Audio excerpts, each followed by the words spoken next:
Hi, this is Bobby, and in this short video, I'm going to reveal a weird little mind game called the Scrambler that flips a switch in a girl's mind and gets her obsessed with sleeping with you. Now, I have to warn you, the Scrambler is like fucking with her head on steroids, so if you think playing mind games is unethical or immoral, exit this video. Now, if you're not afraid to use tricks to get a girl into bed, I'll show you how this sneaky little secret can take complete control of her thoughts. And even though this might sound impossible now, once you watch this short presentation and do what it says, you'll feel like you suddenly have a remote control to the fuck me center of her mind. You'll finally have that female friend butt naked on your bed confessing how badly she wants you. You'll be surprised when that bartender or waitress you have a secret crush on is slipping her number on the receipt. You'll shock your friends when that hot girl at the party who everyone has their eye on is flirting with you and begging to go back to your place. This mind game will even have that girl who got away knocking on your door at 2 in the morning because she suddenly decides she has to have you inside her. And I personally promise that any girl will fall for the Scrambler, no matter what her opinion of you is now, how bad of a first impression you made with her, no matter how shy or nervous you are around girls you like, and no matter how many times you tried and failed to seduce some girl you desperately wanted. And it'll work even if you just think you're too old or you're too hopeless of a situation to fix. So, why is seducing that cool,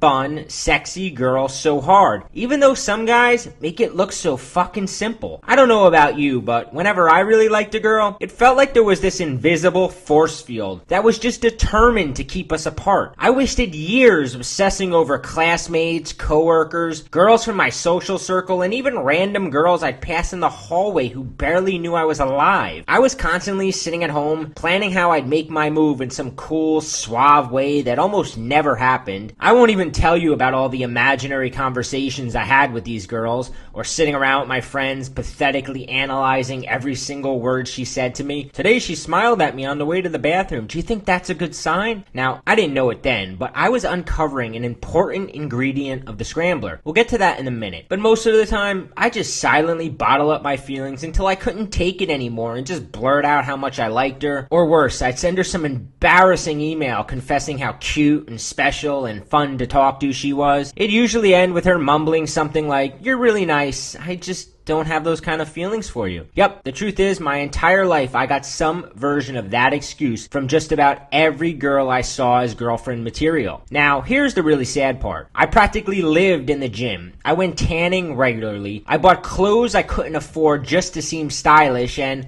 I'm kind of ashamed to reveal this, but I stuck needles full of steroids into my ass because I thought big muscles would finally win her over. And yet, girls I had a strong connection with, a similar sense of humor, lots in common, would reject me and go bang some scrawny waiter who was stringing her along and treating her like crap. It didn't seem fair. I was constantly sitting there scratching my head wondering why the girls I liked never wanted to bang me or kept giving me the pathetic friend zone speech. Finally, like a lot of guys, I gave up. I decided it wasn't worth the time or the effort to go after the girls I really wanted, and I'd focus on work and making money instead, and maybe one day if I was rich enough or somehow famous enough, she'd finally choose me. And yeah, I had to live with the feeling that there was just something inherently wrong with me. Like I had the word friend zone stamped on my forehead. But then, a few years ago, I stumbled onto a simple question that changed everything for me. It was the key to slipping into a girl's mind and unlocking a secret desire. A desire that was like an itch that only I could scratch and led me to sleep with multiple girls that had already given me the friend zone speech. It had these girls put me up on a pedestal and chase me like I was some sort of rock star. And most importantly, for the first time in my life, I felt like I had the power and the upper hand with girls. This simple question was the seed that turned into the Scrambler. What was the question? Now, it may seem kind of silly, but here it is. You ever watch a cat play with a string? I'm serious. You can learn the essence of unlocking a woman's desire by watching a cat play with a piece of string. Let me explain. Well, when the string's dangling above its head, just out of reach, the cat goes crazy trying to get it. It leaps in the air, dancing around, and chases it all over the room. But as soon as you let go of the string and it drops right between the cat's paws, a weird thing happens. It just looks at it for a second, gets bored, and walks away. Well, girls are the same exact way. The easier you are to catch, the more bored and less interested she becomes. Simply because once a girl knows